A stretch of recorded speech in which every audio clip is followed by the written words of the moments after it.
I can't hear anything.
With that, Councillor Nagle.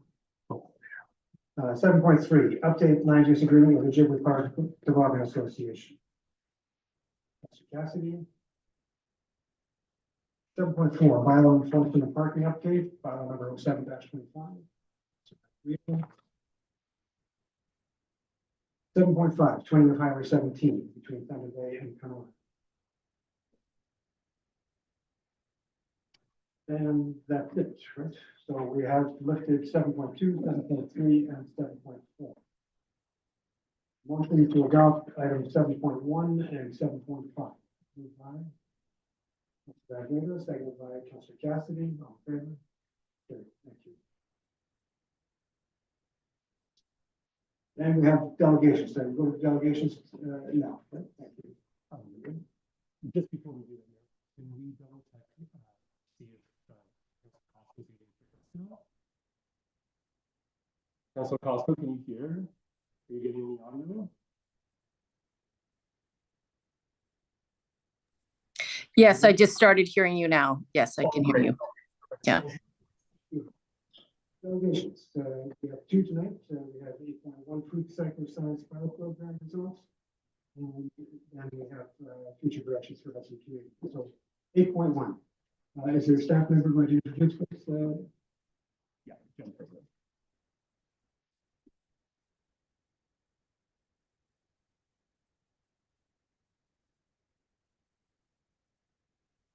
Go ahead.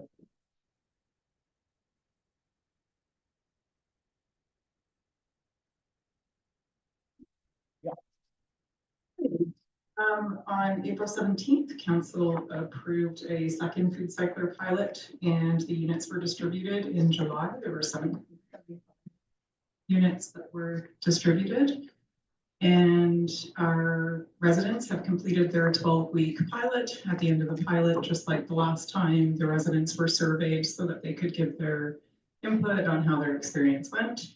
And Farah Sheriff-Dean is here with us tonight to present those. Hi, everyone. Can you hear me? We can. Okay, perfect. Thank you so much for having me here this evening. I will be presenting the results for your program expansion. I will be sharing my screen shortly so we can go through the presentation. So bear with me one moment as I get that up for you. Great.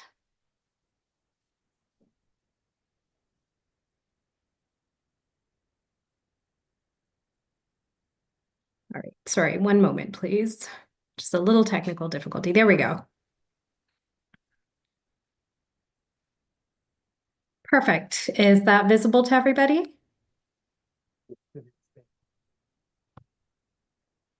Great. All right. So as I mentioned, my name is Farah Sheriffdeen, and I am the Municipal Program Coordinator with Food Cycle Science, and here to present the results of the pilot program expansion for your food cyclers in Sioux Lookout. And before we look at the results, I just wanted to give you a quick recap about who we are.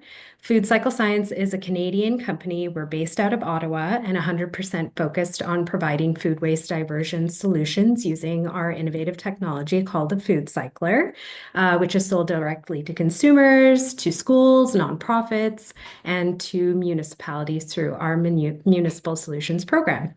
In 2023, we were selected as one of Deloitte Fast 50 Clean Tech Award winners and ranked 108th on the Globe and Mail's Canada's top growing companies. And as a company, we're really proud to say that the Food Cycler is the trusted food waste diversion solution for over 150 municipal partners across Canada. And when Sioux Lookout joined, you were the 90th municipality to pilot this solution. So we really want to acknowledge and thank you for your willingness to trial an innovative solution to the longstanding problem that is food waste. And with support from Impact Canada's Food Waste Reduction Challenge, your pilot program expansion included 75 participating households. The net cost to the municipality was $7,500 plus shipping and HST. Your program ran from June to September of 2024, where usage was tracked for 12 weeks to calculate total waste diversion, and your residents completed a survey to provide the data and feedback that we are going over now. So we were able to collect 59 responses from the 75 participants, which is a 79% response rate, which is really great. And you'll see that these first two questions here really give you an idea of the importance of greenhouse gas reduction and waste reduction in your community. GHG reduction was rated an 8 out of 10, and waste reduction was rated a 9 out of 10. And then the question here about asking where food waste went prior to using their food cycler. A large number of your residents indicated that their food waste was going into the garbage, whereas others said that they were able to compost only during the spring to summer months, and a smaller number said that they were able to compost all year. So when we asked your residents why they didn't compost, 67% chose not to because of concerns regarding animals like bears and raccoons. And a number of your residents also reported concerns about odors, maintenance, and space. And these answers are very much in line with a lot of the data that we've collected in our programs. And the food cycler really is a great solution for these issues because it's easy to use, the byproduct prevents wildlife encounters, and is odor-free. So when we look at the split of units in Sioux Lookout for your expansion, you had about 53% of your residents with FC30s and 46% of your residents using the Maestro or the Eco 5. And based on the data collected for diversion, your residents were running an average of 2.81 cycles per week on their FC30s and 3.49 cycles per week on their Eco 5s. So this is equivalent to 247 kilograms per year per household of food waste being diverted using the food cyclers in your community. And this is about 18.54 metric tons of food waste being diverted from your landfills as well. And over the course of a year, the 75 food cyclers in Sioux will be able to divert 24.1 metric tons of CO2e equivalents, which is about 24.2 acres of forest sequestering carbon every year. When we asked your residents about the number of garbage bags they were generating, they were able to report that they were generating 0.57 fewer standard garbage bags per week, which is a reduction of 29.6 garbage bags per household per year, which will not be trucked to your local landfills. And when we asked your residents if increased awareness of food waste motivated them to waste less food, 69% of your residents said that yes, it did. And we find that when people are able to manage their food waste at home, they become so much more aware of how much food they're wasting to begin with. And the most effective waste diversion strategy is really not to generate any in the first place. So the awareness that comes with the program is incredibly important. And though that can be difficult to put into numbers, it really is an added value that the solution provides and likely contributed to the reduction of garbage bags that I mentioned in the previous slide. So when we asked your residents if the municipality were to continue to offer a food cycler program at low or no cost, 89% of your residents indicated that they thought their friends and neighbors would participate in the program. And when we asked if they would recommend the food cycler to others, an overwhelming 93% said that they would recommend it based on their own experience. And this slide is pretty self-explanatory and really speaks to the success of the expansion. 100% of your residents are going to continue using their food cycler as the solution to their food waste moving forward. And this level of participation really exceeds other organic waste management solutions that are out there. The Green Bin program that we have in Ottawa has weekly curbside pickup, and really it's just only having about a 57% participation rate. And when you look at backyard composting, it's available to everyone who has the space to do so. The rate of adoption has been really stagnant for the last few decades. And based on the results that we looked at earlier, it's quite low in your community as well. And overall, your residents rated the program 4.5 stars out of 5, with 63% rating it at 5 stars. And this really is a testament to all of the work and the planning and the efforts that have been put into successfully launching the expansion. And this slide here is just to give you some of the written feedback and comments that we received from residents in this survey. And we always like to be able to share that feedback with you so you can get an idea of how the experience worked for your community members. And just to summarize what we went through, you're looking at 18.54 metric tons of food waste being diverted from landfill with the 75 food cyclers in the program. Your residents reported a 0.57 bag per week reduction in their garbage bags, which is 29.6 bags per resident per year that will be diverted from your landfills. And 100% of your residents are going to continue using their food cycler. So I also wanted to kind of give you a quick visual of what the cumulative impact of the metric tons of both your expansion and your pilot. So you can see the impact that it's able to have in terms of reducing the emissions in your community. And also to kind of give you a quick overview of what scaling change can look like. Nelson in British Columbia is the first community that's adopted the food cycler as their community level organics management solution. They have free carbon refill stations for residents to access carbon refills. They have a local repair program. They also have an education program and an e-waste recycling program. So the kind of components that can be put in place for a community to have a food cycler program is endless. And that's something that we're always happy to work with you on if that's of interest. And a couple of next steps, we do have an emissions calculation tool where you can look at the impact of a food cycler program over the lifespan. And we also are developing a toolkit for municipalities to look at the economics of implementing a community-wide food cycler program versus landfill and versus curbside green bin pickup. So that brings me to the end of my presentation.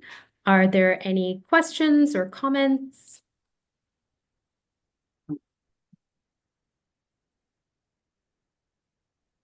How many food cyclers are out there now in the community? So you had 84, I believe it's 160, if I'm not mistaken. I'm gonna go back, make sure, yep, 160. So there were 85 and then 75 for the second round. And the 18.5 metric tons. Yes. Sorry, I don't see public works here. What's the total metric tons to be sent to landfill? For both programs, I will get that to you. I cannot remember the I'm just looking for the first percentage. round, but with this round, you're looking at 18.54. So just a little bit, I believe it was 20 metric tons. So you're looking at about 40 metric tons of food waste with all of the food cyclers in the community. My question relates to the total volume that we send to the landfill. What percent does that reduction represent? Sorry, I couldn't hear you. Would you be able to repeat that? Yeah, so I don't believe you know, Sorry, again, I don't think apologies. I think my mic might not be working that well, so I really didn't catch the last point. that's all right. Okay. Could you follow up on that? Okay, great. Yeah. Great, thank you. If there's no other questions, Council, Jen, anything else? All right. Thank you so much for your time and have a lovely evening. Thank you very much. Thank you. Thanks, Jen. All right. We have delegation number 2. Presenter is future directions for Hudson community. Presenter is Brad Hislop. Brad, please step forward. Thank you, yours. Thank you.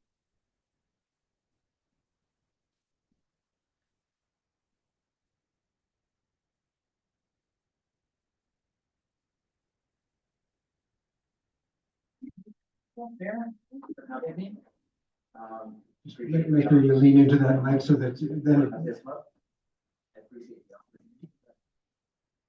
it's going to be online people. Yes, okay, gotcha. So I'm here tonight for a couple of reasons. The first one is a little overdue, is to thank Mayor and Council for the support and for the clear cutting of trees issue in Hudson. It's been resolved, and as you know, the paper mill is going to strip cut some trees pretty close to the community and take out a couple of the hiking trails. So that having been reverted, my first request is to have Mayor and Council direct staff look into when the official plan comes up for renewal, to have those lands redesignated. I don't know what that it would be, to environmental protection or from the open space. Someone told me during the whole debacle that if we had had the land rezoned, that it wouldn't be available for cutting in the first place. So if that could be put on the roster, I think the OP comes up for renewal in 2026. So if we can have that on the radar, that's one of the first staff at the earliest opportunity to change that designation to prevent the next round when we have to go out with the forest company again. So that's the first thing I have. The second thing I have is in regards to what's been going on in Hudson. So it's the current circumstances of Hudson. It's been quite stagnant and declining in condition. So a little bit of historical background for people who haven't been on council since Joyce Timpson forever, right? Prior to 1998, Hudson was classified as an unorganized territory. So the governance structure that we had in place was the local service operated through Northern Belton and Mine. So for the taxation that we raised, it would match 2-to-1 by Northern Belton and Mine. We were mandated to oversee utilities, so water and sewer. Of course, we don't have sewer, but we have a water system. Streetlights, fire protection, and recreation. Roads are a different jurisdiction. They're under a local road board. There was no provisions for economic development or land release under the Hudson Local Service Board. And it was interesting that our population was 310, 320, and the employment at the mill at the time was about the same. So there was, I think, a need, for my opinion, there was a need to have land released and for Hudson to grow. I had pushback from people even within the community who were happy just to remain the same. I think they were averse to incorporation because of the increase in taxation, but not being able to release land is part of the reason that the community stagnated. And even Leo Berger came up to me and he said, "We're fine, Brad, just the way we are." I just don't think he didn't want to pay the taxes, but I think it was to Hudson's detriment not to go forward. Anyway, prior to 1998 also, the lands around the corporation township were also unorganized territory. That included Sturgeon River Road, Drayton, Abram, Forest Drive, Sun and Sand Road, and it had a Drayton Local Service Board. So it was the same government structure on the outside of town. There was no utilities, there was no recreation, but they had street lights. Roads were also a roads board, but the property taxes as a result in Drayton Township were hundreds of dollars. They were low taxes. So I think this was perceived by municipal affairs as unfair. So they had a local government study to review the governance structures in terms of the increasing cost of operating an incorporated township were not being covered. So they viewed Drayton Township as kind of a tax dodge. I think it was a bit of a power play, turf control, because local service boards being under the jurisdiction of Northern Open Mines, something municipal affairs, I think, found offensive. So they set up this local government study. The Hudson Local Service Board secretary attended the initial couple of meetings, Kathy at the time, to the impacts on Hudson. The hired consultant who did the survey or study indicated very early on that including Hudson in that restructuring was not a viable option. So she stopped attending those meetings. And then in the summer of 1997, the provincial restructuring order was completed and proclaimed, and the current boundaries of the municipality that we have right now were enforced. And that included not just Hudson, but the Vermilion Beach and the Cottagers, Elkona, all the way up to Butterfly Lake, down Highway 72. So basically, we've ended up with the municipality the size of Winnipeg, with huge tracts of crown land in between. So we've had other areas, Greenstone and Mason were also done. However, local service boards do remain. Wabigoon, Armstrong, Uppsala, Kaministiquia are still local service boards. So it's interesting that they didn't put Wabigoon in with Dryden. It's kind of fun. Anyway, so the fact is that, Hudson protested, no avail, of course.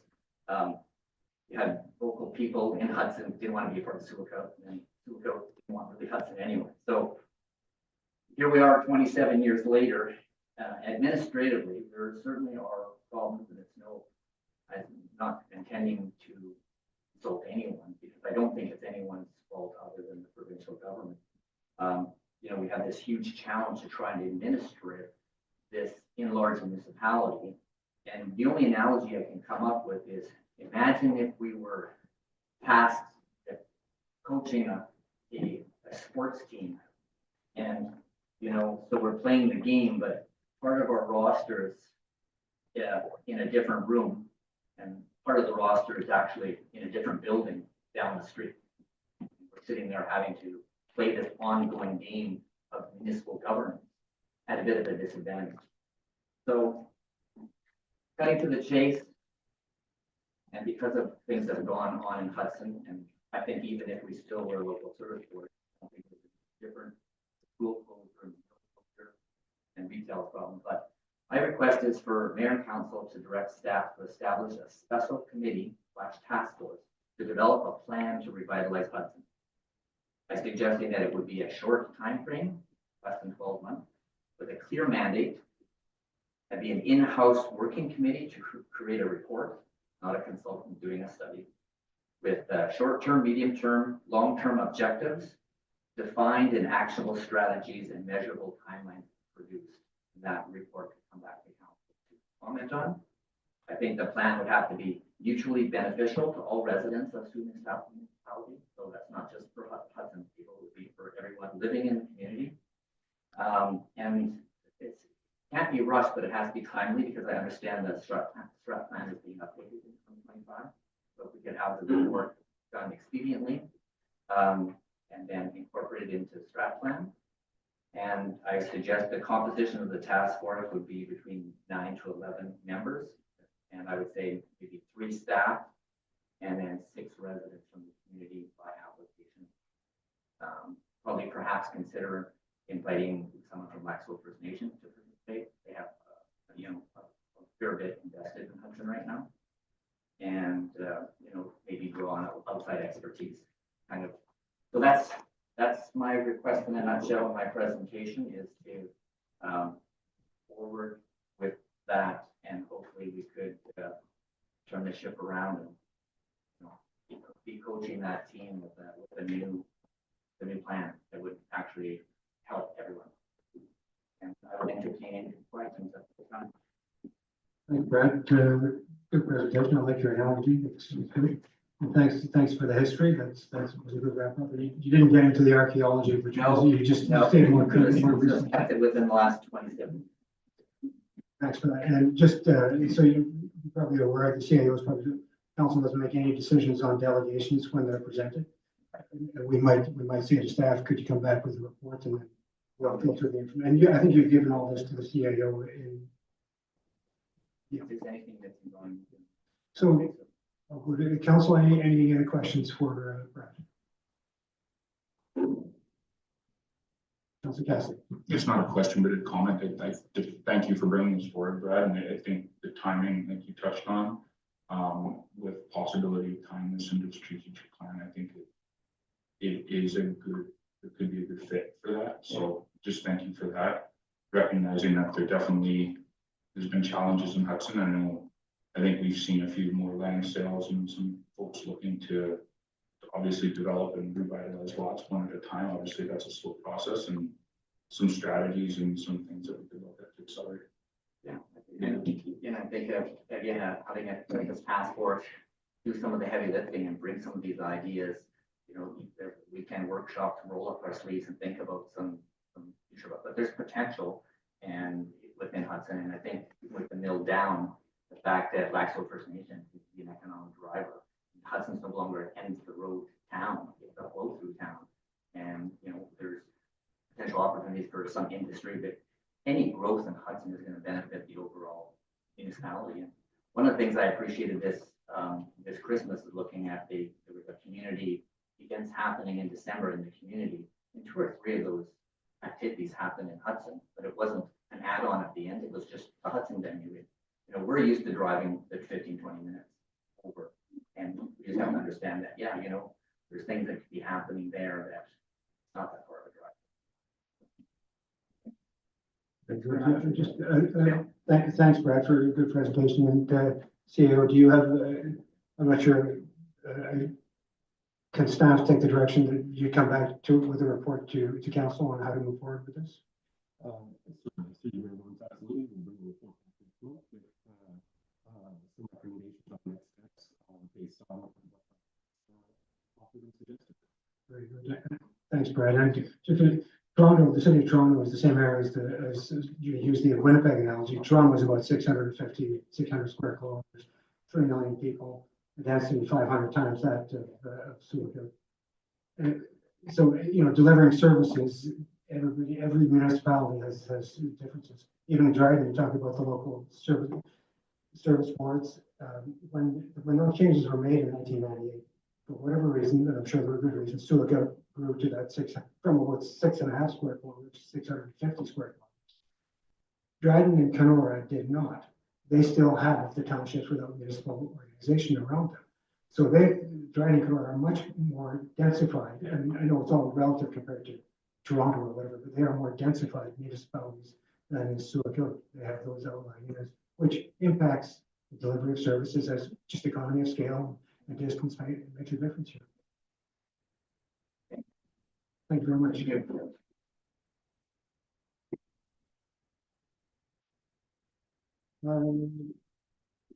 We'll go back to staff reports. And the first one that we're going to deal with is the 7.2 flood mapping and mitigation study. The council receives the flood mapping and mitigation study. Moved by Councillor Lego, seconded by Councillor Cassidy. Discussion, starting with Councillor Lego. Yep, thanks for the report. Very technical. Just reading it and thinking about the merits with this background. But going through it, just sort of at the end where through the maps where areas have been located within our boundaries that do not have, they're part of the municipality, but they're all on private property, and how that would be dealt with for mitigation of future flooding. I know that we have some areas like Lakeshore Drive, Fourth Avenue, sort of the dip that goes down to Ethel. The corner turns on to the Idaho Highway. Those are areas I think that the municipality can work on for some mitigation. But there's a whole bunch of other areas that are private property, and I just don't know how we would do anything with those areas. I think we're gonna look at Jody to respond to. Sure, through Mayor Lawrence, yeah, one of the ideas in the report there was providing some kind of information packet for these residents in these areas to kind of go over the impact, the potential impacts of a future flood and what they can do, I guess, on their own to mitigate, and ideally what we can do as a municipality to help, provide them with that mapping to say, these are the potential levels of water you can receive, and these are the recommended mitigation measures, the municipality is looking to have sandbagging equipment available or have pumps, potentially pumps available and ideally be in a better position to help, I guess, in the event of the future.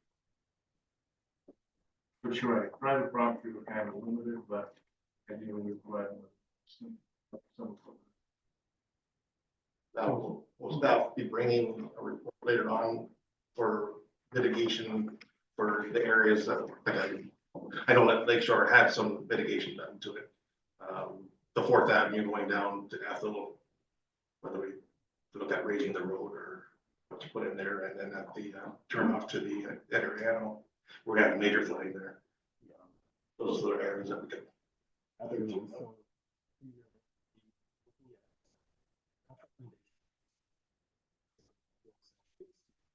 Focus on 5 or 6 key recommendations. In 2025, to research, to determine costs, to implement it, and to bring some of those specific recommendations to 2026 budget cycle to review and which measures which is to implement first. Eventually, the mayor and also the writer and also talking about the roll calls. Next week we do have a meeting with NGOs, and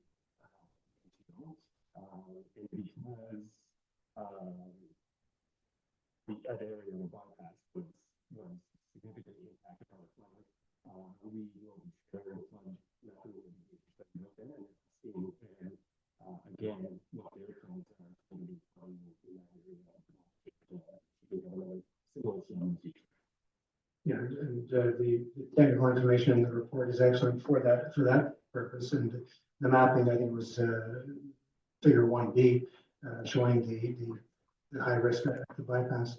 We also want to point out to them, because we're lobbying for what used to be called connecting link funding, that when their bypass shut down, they sent all their traffic through our town, including high risk area at one was identified at Wellington, where we had problems with the high water table and the high water, and the street took a pounding there, and the water lines below. So we're going to use this study immediately on Monday, whatever it is, meeting with the minister to try and lobby for them. They've already said that they were looking at the bypass and trying to do something. We're going to provide them additional information and also use it to try and lever some money from them regarding cash.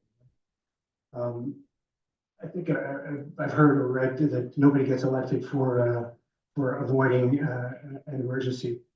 You just don't, because it doesn't happen. Sometimes people get reelected for how they respond to emergencies. But avoiding emergency means spending money on something that isn't in front of you. It's, oh, that's never going to happen. So I think it's really important that this study doesn't get put on the shelf. And I think staff already identified there's some low-hanging fruit. The monitoring that we start implementing, that we gradually implement that, so that on an annual basis we are monitoring, and we're monitoring even when there's no risk, because that's how you develop the routine and the expertise to know how to do it when there is risk. I think the other low-hanging fruit is the sandbagging that we did eventually in the flooding get to sandbagging, we've learned quite a few things, and we could start over the next few years, I think, implementing measures that we would be ready for a flood on day one with sandbagging, with equipment, with stockpiles, et cetera, with knowledge. So those are two things that I thought were low-hanging fruit right away. And then there's the larger section. So glad to hear the staff are going to take it and use it and come back to council with some suggestions. Great report. I enjoyed reading it. Thank you. So, Councilor, yes. That this going to be incorporated into the municipal emergency preparedness. Senior goals, yes. So everything that we learned from the flood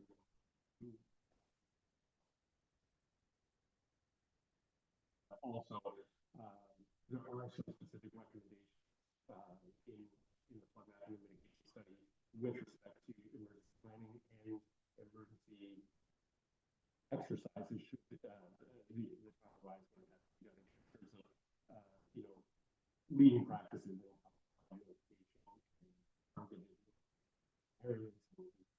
So all of that is also being looked at as part of the annual. Any further council? Then I'll call the vote to receive the study. All in favor? Carried. Thank you.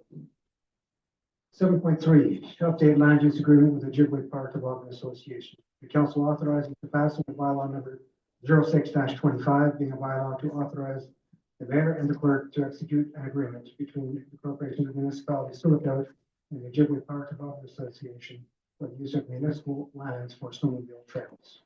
Moved by Councilor Lego, seconded by Councilor Paul, and start the discussion with Councilor Cassidy.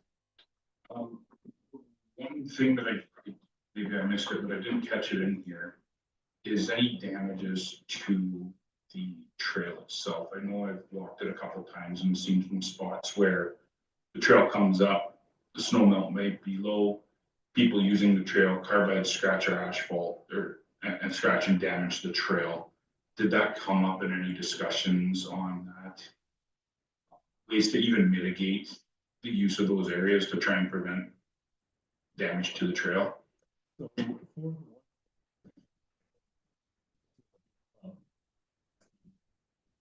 right to use previously such that the club sort of said, no, we're only going to be responsible for the damage caused by people who have membership with the club. We sort of countered this time that, well, how are you able to monitor that? How are you able to know whether it was a non-member from the holder or not from the holder who did damage? So we're proposing this time that any such damage sort of be the responsibility of the club to repair. We have circulated the agreement to the club ahead of this meeting. Yet received any feedback on it, so we're just seeking council's we're going to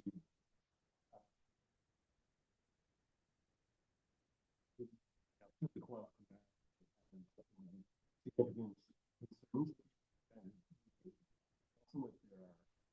I mean, if there are administrative amendments, I think we'll just take care of that staff, but if there are significant changes.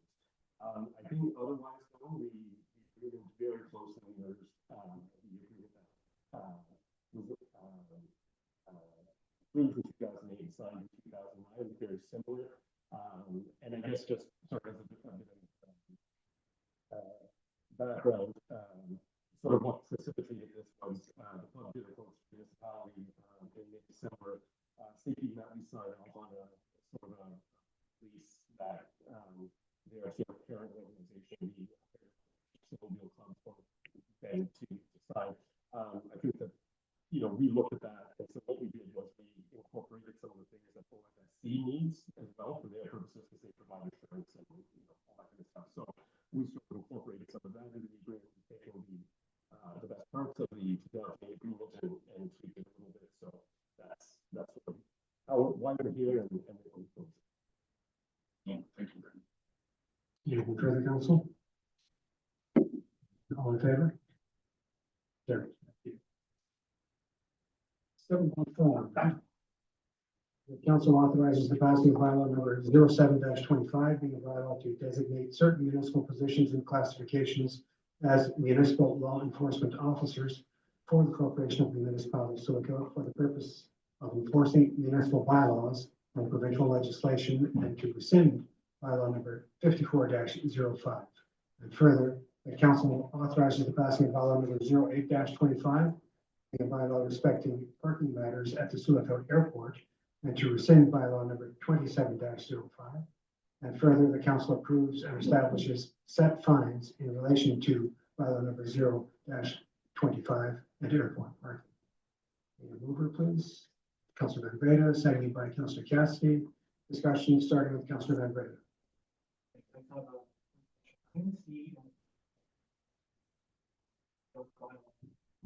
So who will be enforcing that control? So you can deal with animal control because we're specifically looking at parking here in these bylaws, but yes, the bylaw enforcement officer is responsible for animal control and bylaw. Also, I should perhaps elaborate in that there are other classifications of staff who can also enforce various provisions of parking bylaw as well, and that's sort of what we outlined in that bylaw. Any further, council? Seeing nothing, all in favor? Carried, thank you. And that moves us on to bylaws.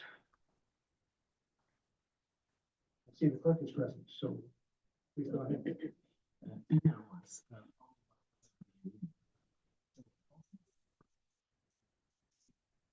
Bylaw number 05-05, being a bylaw to authorize and direct the mayor and the clerk to execute and approve the incorporation of the municipality of Sioux and Finway General Contractor Incorporated for the completion of the washrooms addition for the Sioux Air Force or hold room project in the amount of $316,000 plus HST.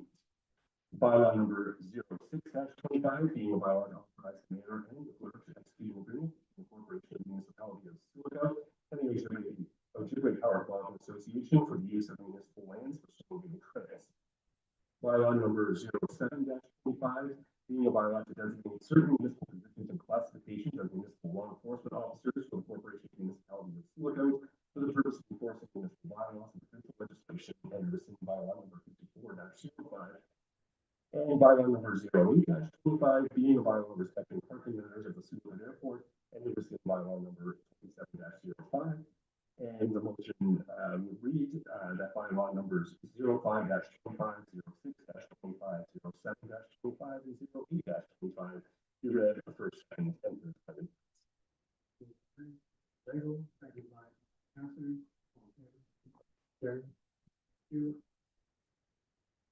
This is the motion outside resolutions. Outside resolution KSB municipal KSB apportionment formula change. Whereas Kenora District Services Board provides supports and services to seniors, single, non-elderly, and families across the district of Kenora, both within and outside of municipal boundaries. And whereas the Kenora District Services Board uses the unweighted property assessment as determined by the Municipal Property Assessment Corporation, MPAC, to determine the net local levy for the District of Kenora municipalities and territories without municipal organizations. And whereas the Kenora District Services Board, municipalities and territories without municipal organization wish to ensure the sustainability and stability of the District Services Board net local levy, and therefore be it resolved that the corporation of the municipality of Sioux endorses the Kenora District Services Board's intent to continue to use the unweighted property assessment methodology for the net local levy calculations as has been done since the creation of the District Services Board. And further, that the corporation of the municipality of Sioux endorses the Kenora District Services Board intent to set the territories without municipal organization TUMO at a minimum of 46.15% of the total net local levy moving forward.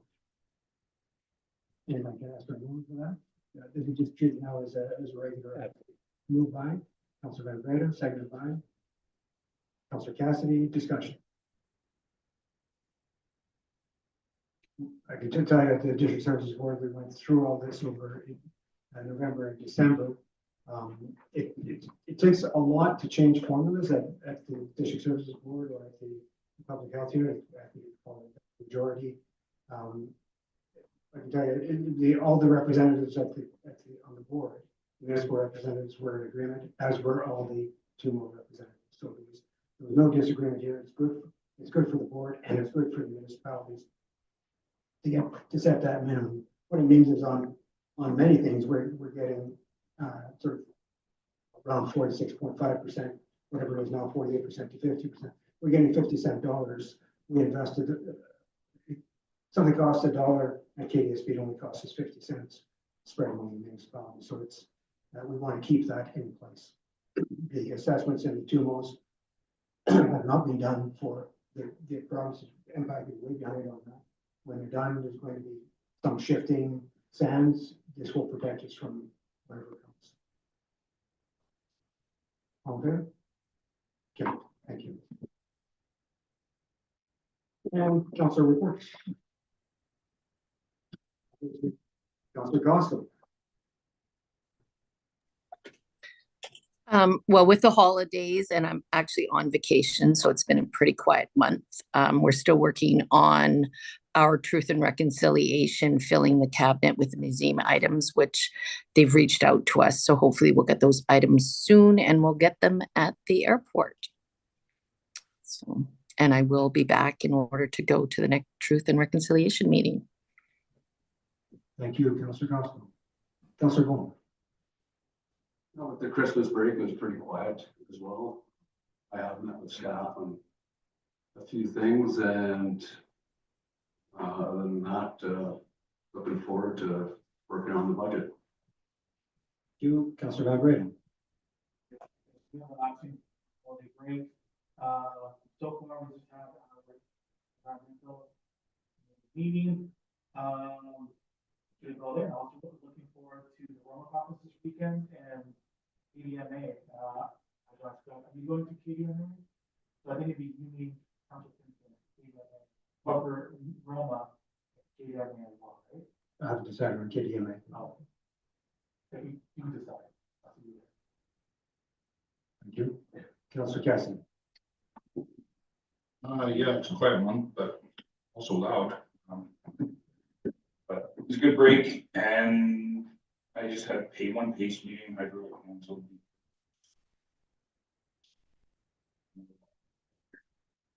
Well, it's supposed to be one home. Yep. Councillor Lane. Had one meeting last night, the LCC. Not much going on for Northwest Caribou Forest, Sioux Forest, lots of cutting throughout the forest. And we're also looking at reviving the Zone 4 fishery, which is our fishery surrounding area, to review all the rules and go through that. And that's probably going to be an 18-month process for them to go through. That's it. Thank you. Had attended the KDSB board meeting, which is always after our council meeting in December. Various meetings with the CAO to make sure he was going to enjoy the holidays and come back from the holidays. We had CAO and I had a Roma pre-meeting with the Minister of Transportation, which is sometimes ministries offer that, and you go through with staff what we're going to present and have better prepared for our delegation. I had a Roma pre-meeting, let's say, with Dean Osmond regarding some Aniyawan issues. And I had a telephone, I usually report on media interviews. This one was out of the blue. It was took me back about 7 years to the Ring of Fire. Some journalist doing an article on the Ring of Fire, which is, of course, in the news recently with the tariffs and with trying to develop the North. So that was interesting. He was talking about the East-West to the Ring of Fire. I just reiterated what we had said back at that time. And yesterday we had a friendship accord meeting. CAO, Councillor Timpson, attended, and she spoke related to health matters from Aniyawan and her role as a board member there. So that was good. And then we're committed to meet again in March as a friendship accord. That was my holiday. It was good. And the next motion is we're going to move into closed session at 6:21 PM to discuss matters of general nature as noted below, subject matter relating to a proposed acquisition of this or disposition of land by the municipality pursuant to the Municipal Act 2001 as amended, section 239(2). The two items, potential property acquisition on the west end of town and disposition of a building at the airport. And subject matter relating to personnel matters about identifiable individuals, including municipal or local board employees, per Municipal Act 2001 as amended, section 239(2)B. One item, appointments to council boards, commissions, and committees membership. So motion to move into closed session. Mr. Grego, second by Councilor Cassidy. Favor, carried, thank you. And we will shut off our mics and. Thank you, Councilor Gosco. Yes, I'm signing off. Okay, thank you. Enjoy your day because you still have more ahead of you than we do. Yes, I do.